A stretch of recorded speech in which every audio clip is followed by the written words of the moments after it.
പക്ഷെ ഈ ഒരു ലിപ്സ്റ്റിക് ഗൈസ് നിങ്ങൾ ഡീപ്പർ ആണ്, മീഡിയം സ്കിൻ ടോൺ ആണ്, അങ്ങനെ ഏതെങ്കിലും ഒരു ഷെയ്ഡിൽ ഉൾപ്പെടുന്ന ആൾക്കാരാണെങ്കിൽ ഈ ഒരു ലിപ്സ്റ്റിക് മസ്റ്റ് ടു ഹാവ് ആണ് ഗൈസ്. ഞാൻ ഗ്യാരണ്ടി തന്നെ നിങ്ങൾക്ക് മേടിച്ചു കഴിഞ്ഞാൽ ഉറപ്പായിട്ടും നിങ്ങൾ എന്നെ താങ്ക് യു. ഞാൻ ബ്യൂട്ടിയുടെ ഒരു ലിപ്സ്റ്റിക് ആണ്. അപ്പം ഇതിന്റെ ഒരു പ്രത്യേകത ഭയങ്കര വെൽവെറ്റ് ടെക്സ്ചറാണ്. അതായത് ഇങ്ങനെ ലിപ്സ്റ്റിക് നമ്മൾ അപ്ലൈ ചെയ്യുമ്പോഴുണ്ടല്ലോ, ഇതാണ് ഇങ്ങനെ ഞാൻ ലിപ് ലൈനർ അങ്ങ് ഉപയോഗിക്കുന്ന ആളല്ല കേട്ടോ, എനിക്ക് ആ സാധനം ഉപയോഗിക്കുന്ന അറിയത്തില്ല.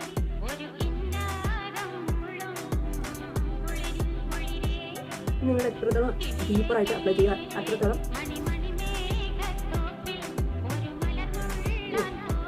എനിക്ക് ഭയങ്കരമായിട്ട് ഇഷ്ടപ്പെട്ടു. ശരിക്കും എനിക്ക് ഭയങ്കര സാറ്റിസ്ഫാക്ഷൻ ഉണ്ടാക്കിയ ഒരു ലിപ്സ്റ്റിക്കാണിത്. അതേപോലെ പിഗ്മെന്റഡ് ആയിട്ടുള്ള ലിപ്സ് ഉള്ളവർക്കാണെങ്കിലും നമുക്കൊരു ഷെയ്ഡ് കണ്ടിട്ട് നമുക്ക് മനസ്സിലാക്കി നമ്മുടെ ലിപ്സിൽ ചേരുമില്ലെന്ന്. നമ്മുടെ ലിപ്സിൽ അപ്ലൈ ചെയ്യുമ്പോൾ അത് ഏത് ഷെയ്ഡായിട്ട് വരുമെന്ന് മനസ്സിലാക്കുള്ളൂ. അങ്ങനത്തെ ഉള്ളവരാണെങ്കിൽ ഡെഫിനറ്റ്ലി ഗോ ഫോർ ദിസ്. അതൊരു അഫോർഡബിൾ റേറ്റിൽ വരുന്നതാണ്. അതുപോലെ ട്രാൻസ്ഫർ പ്രൂഫ് ഒന്നും അല്ല കേട്ടോ, ഇത് കുറച്ചുകൂടെ ലോങ് ലാസ്റ്റിംഗ് ആണ്.